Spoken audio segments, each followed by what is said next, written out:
Magandang umaga mga kapuso, andito pa rin po ako sa Pantabangan dito sa Nueva Ecija at sa aking kinakatayuan, ito po ay ang Intang Lake. Kung makita nyo mga kapuso, dito sa aking likuran, i-illustrate ko lang po sa inyo itong likuran. Yung nakita nyo medyo parang bulubundukin sa aking likuran, ganyan po kataas ang tubig dati.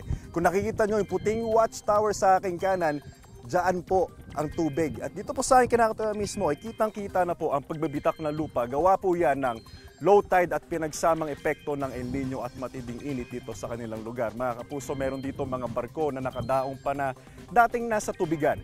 Mga kapuso, samantala, wala pong nakikitang sama ng panahon sa lobo labas ng Philippine Air Responsibility ngayong araw ng Biyernes. Ayon sa Pag-asa, easterly so ang mainit na hangin galing Pacific Ocean ang pangunahing weather system na nakaapekto ngayon sa bansa. Base naman sa rainfall forecast sa Metro Weather, asahan ngayong umaga ang light to moderate rain sa ilang bahagi ng Mindanao. Pagsapit ng hapon, uulanin na rin ang napampanig ng ating bansa. Posible po mga kapuso ang heavy rains maaaring magdulot ng baha o kaya naman ng landslide. Mababa naman ang tsansa ng ulan sa Metro Manila.